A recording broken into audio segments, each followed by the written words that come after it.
والصلاة والسلام على رسول الله إن الحمد لله نحمده ونستعينه ونستغفره ونستهديه ونعوذ بالله من شرور أنفسنا ومن سيئات أعمالنا من يهده الله فهو المهتد ومن يضلله فلا هادي له ونشهد أن لا إله إلا الله وحده لا شريك له وأشهد أن محمدا عبده ورسوله صلى الله عليه وآله وسلم.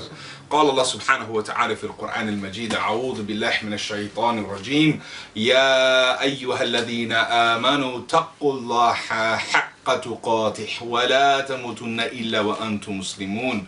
يا أيها الناس اتقوا ربكم الذي خلقكم من نفس واحدة وخلق منها زوجها وبث منهما رجالا كثيرا ونساء واتقوا الله الذي تساءلون به والأرحام إن الله كان عليكم رقيبا. أما بعد فإن أصدق الحديث كتاب الله وخير الهدي هدي محمد صلى الله عليه وآله وسلم وشر الأمور محدثاتها وكل محدثات بدعة وكل بدعة ضلالة وكل ضلالة في النار. أما بعد. Brothers, assalamu alaikum wa rahmatullah. So yesterday I asked you a question. What was the question? It'll come to me. No, it won't. And when I asked you the question, you didn't remember the answer.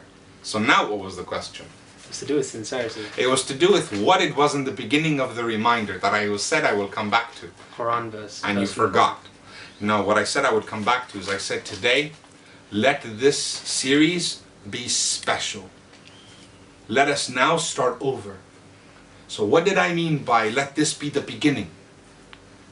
When we've been around and we've been doing da'wah work and Al-Fitra has been moving with the Muslim volunteers and Du'at Fellowship, the One Eid project, the Jama'at times, the lectures, the seminars, Sheikh Salim's lectures, the courses, the TV promotions, the presentations, etc. We've done so much work we do.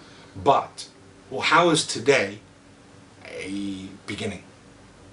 So when I said let us begin today, what did I mean by that? And I had so much to share with you last time that I didn't get to come back to it, and at the end when I came back to it, you didn't remember what it was, so I thought let me make it the beginning of today, so you won't forget, inshallah. So I didn't tell you last time. What I was talking about, my dear beloved brothers at Al-Fitra, and anyone out there, whoever hears this word later, anyone can do this. This isn't just for Al-Fitra, it's for every Muslim out there. Today can be the beginning. You can make tawbah. You can start over. Today can be a brand new beginning for you. As if yesterday never happened. As if whatever you did this morning never happened. As if last week and last month and these months that have gone by, you can erase them, at least the bad of them. And you can start from now. But it comes with conditions, and it comes with exercise, and it comes with a bit of effort. So how many of you are interested in that new beginning? Yes? Yeah. The new beginning, I want to compare it to, I think I could compare it to something so special, such a significant incident that happened in our history, in Tariq al-Islam. Something so major that Allahu Akbar.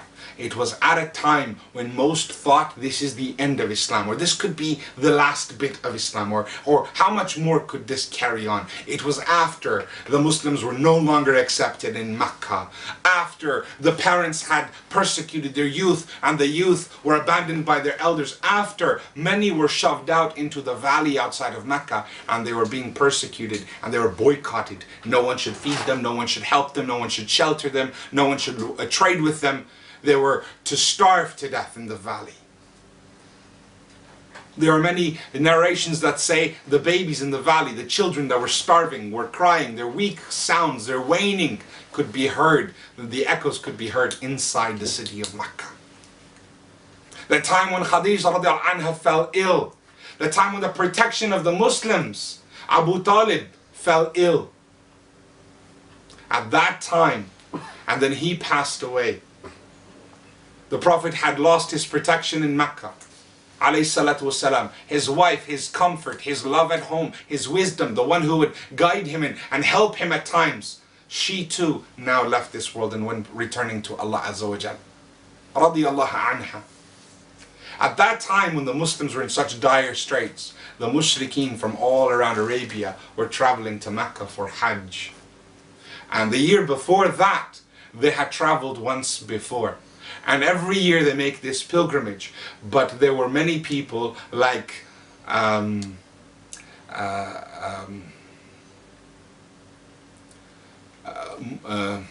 Mus'ab ibn Umair.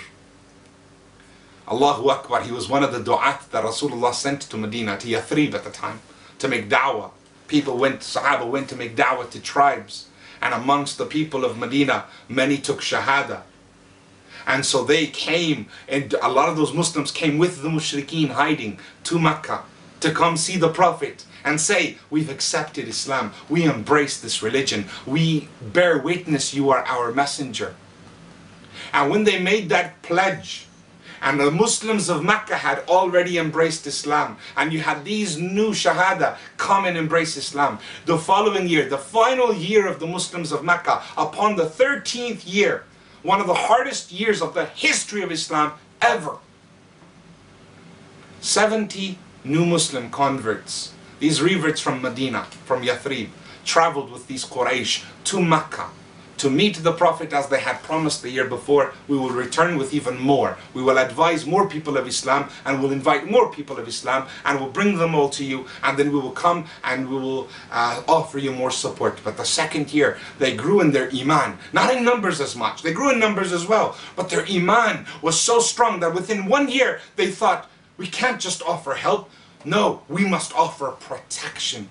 How can we say he is our messenger, yet we just sit by and allow the people of Mecca to persecute him and beat him and abuse him? So this time they went to one of the leaders of their tribes of Medina, and they said to him, you are one of the people that we revere and we respect. This was Abdullah bin Amr bin Haram. And they went to him and they said to him, oh Abu Jabir, his nickname, his kunya, we love you, we revere you, you're a respected man. We do not want to see you tomorrow in the Jahannam. Embrace Islam, learn this truth. And he learned, and he asked questions, and Allahu Akbar, Allah Azza wa Jal guided his heart, and he became Muslim.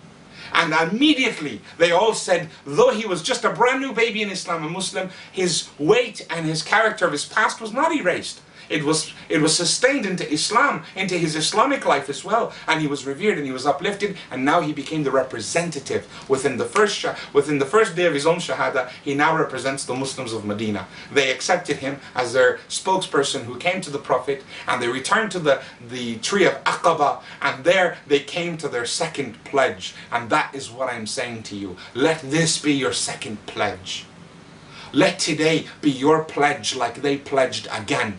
You pledged once before, and you will pledge again. And you can continue to do this pledge where you go back to Allah Azza wa Jal and you renew your oath that I believe in you, that I love you, that I will worship you, and that you believe in his messenger, and that you will follow his messenger, and that you will, like the people of Medina, what?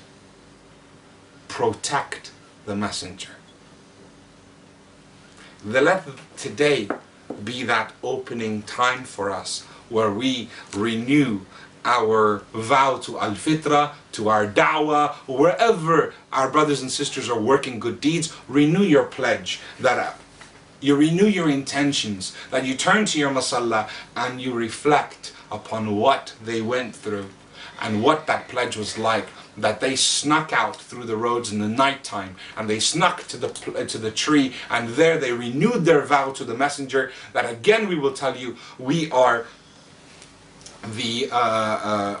your supporters. And Abdul Muttalib at the time, one of the mushrikeen at the time still, he said to them, O you people of Khazraj. The Arabs used to call the Ansar the Khazraj. Whether from the Khazraj or Aus, all of you know the position that Muhammad holds amongst us.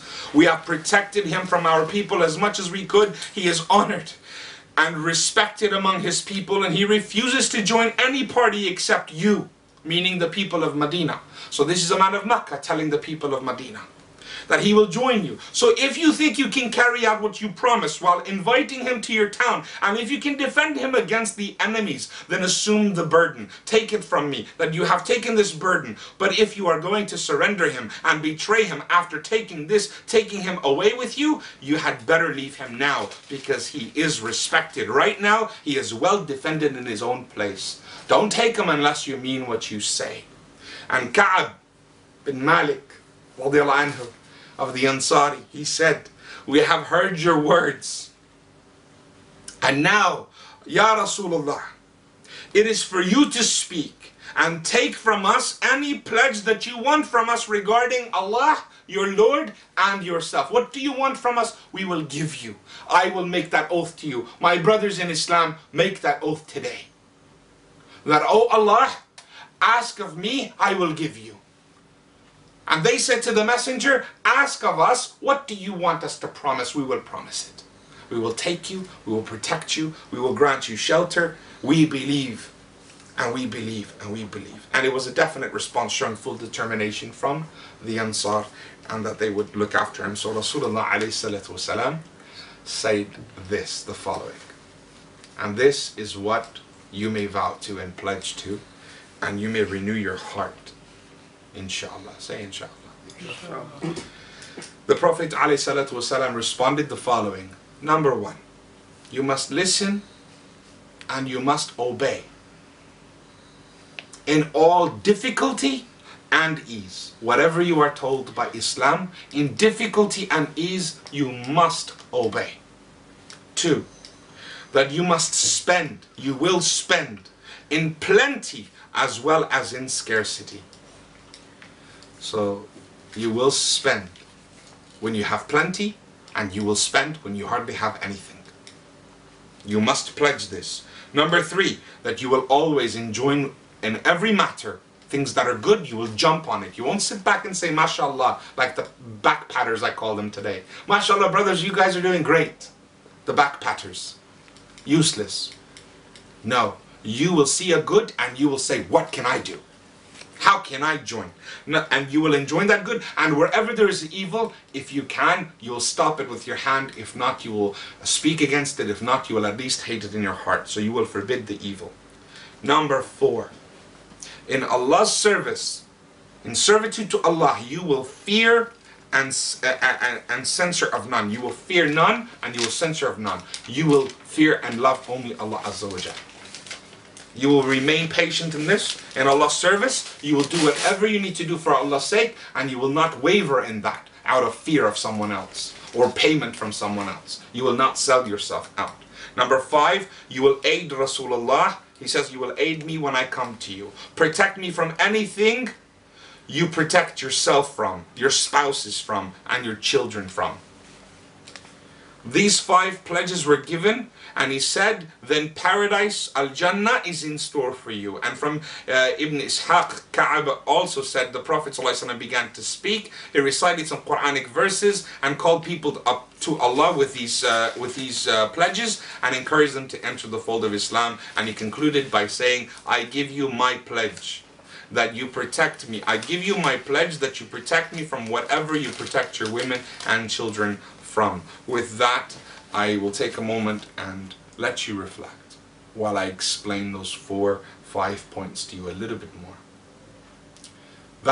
Let today be that new beginning for you.